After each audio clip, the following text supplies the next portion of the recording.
All right, chapter 13 in Hatchet, page 119. Brian stood at the end of a long part of the L and the lake and watched the water, smelled the water, listened to the water, was the water. A fish moved and his eyes jerked sideways to see the ripples, but he did not move any other part of his body and did not raise the bow or reach into his belt pouch for a fish arrow. It was not the right kind of fish, not a food fish. The food fish stayed close in the shallows, and did not roll that way, but made quicker movements, small movements, food movements. The large fish rolled and stayed deep and could not be taken. But it didn't matter. This morning, he was not looking for fish. Fish was light meat, and he was sick of them. He was looking for one of the foolish birds. He called them fool birds, and there was a flock that lived near the end of the long part of the lake. But something he did not understand had stopped him, and he stood, breathing gently through his mouth to keep silent, letting his eyes and ears go out and do the work for him. It had happened before this way. Something had come into him from outside to warn him, and he stopped. Once it had been the bear again. He had been taking the last of the raspberries, and something came inside and stopped him. And when he looked where his ears said to look, there was a female bear with cubs. Had he taken 2 more steps, he would have come between the mother and her cubs, and that was a bad place to be. As it was, the mother had stood and faced him and made a low sound in her throat to threaten and warn him. He paid attention to the feeling now, and he stood and waited patiently, knowing he was right and that something would come. Turn, smell, listen, feel, and then a small sound, and he looked up and away from the lake and saw the wolf. It was halfway up the hill from the lake, standing with its head and shoulders sticking out into a small opening, looking down on him with wide yellow eyes. He had never seen a wolf, and the size threw him.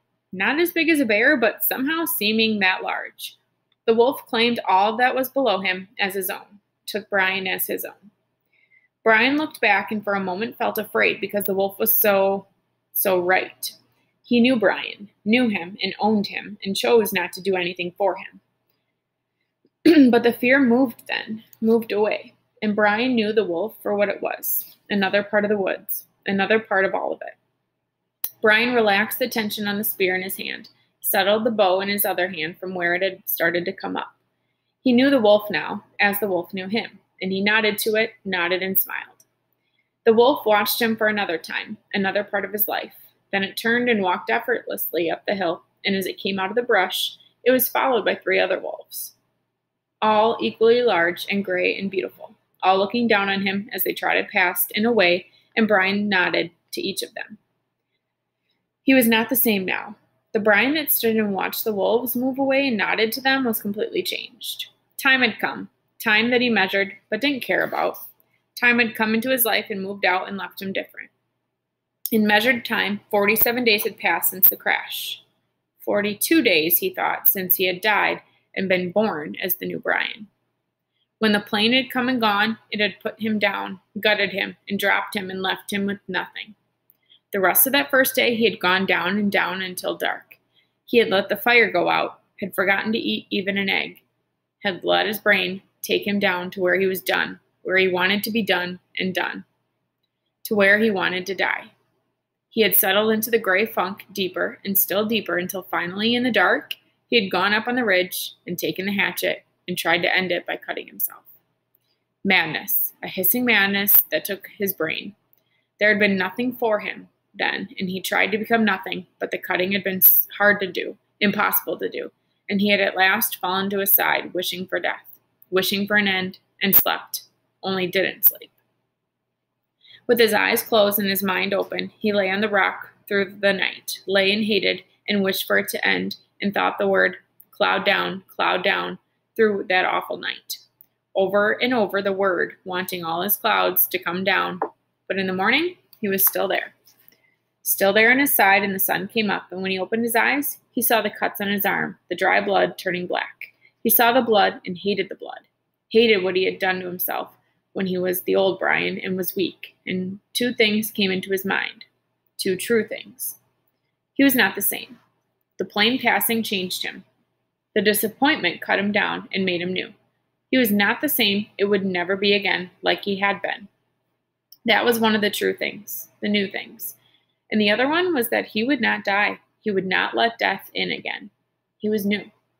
Of course, he had made a lot of mistakes. He smiled now, walking up the lake shore after the wolves were gone, thinking of the early mistakes. The mistakes that came before, he realized that he had to find new ways to be what he had to become. He had made new fire, which he now kept going, using partially rotten wood because the punky wood would smolder for many hours and still come back with fire. But that had been the extent of doing things right for a while. His first bow was a disaster that almost blinded him. He had sat a whole night and shaped the limbs carefully until the bow looked beautiful. Then he had spent 2 days making arrows. The shafts were willow, straight and with the bark peeled, and he fire-hardened the points and split a couple of them to make forked points, as he had done with the spear.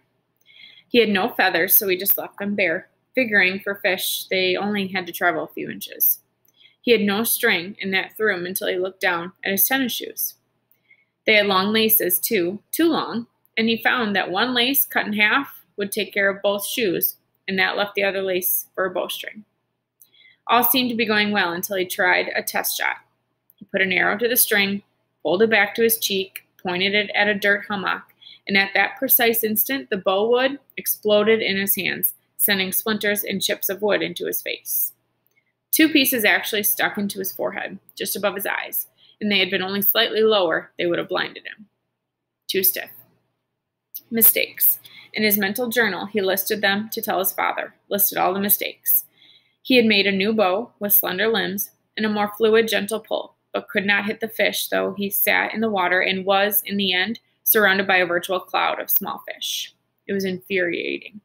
He would pull the bow back, set the arrow just above the water, and when the fish was no more than an inch away, release the arrow, only to miss.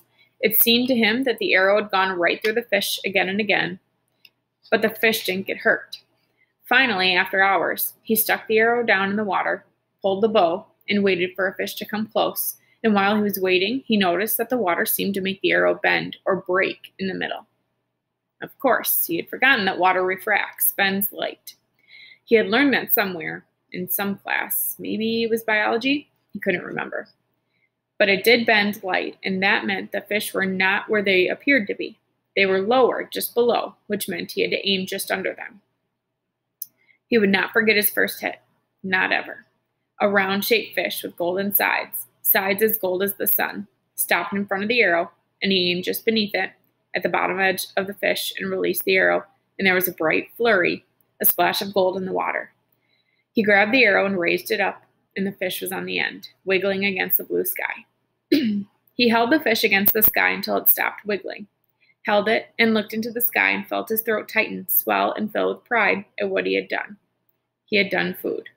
With his bow, with an arrow fashioned by his own hands, he had done food, had found a way to live. The bow had given him this way, and he exulted in the bow, in the arrow, in the fish, in the hatchet, in the sky. He stood and walked from the water, still holding the fish and arrow and bow against the sky, seeing them as they fit his arms, as they were part of him. He had food.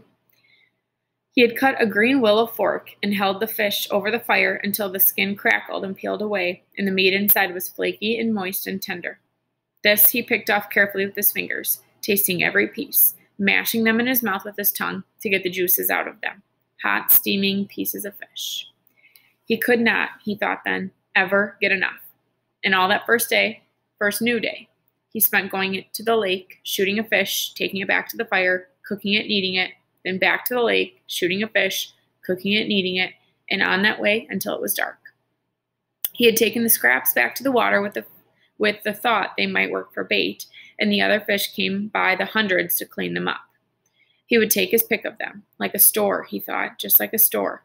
And he could not remember later how many he ate that day, but he thought it must have been over 20. It had been a feast day, his first feast day, and a celebration of being alive and the new way he had of getting food. By the end of that day, when it became dark and he lay next to the fire with his stomach full of fish and grease from the meat smeared around his mouth, he could feel new hope building in him.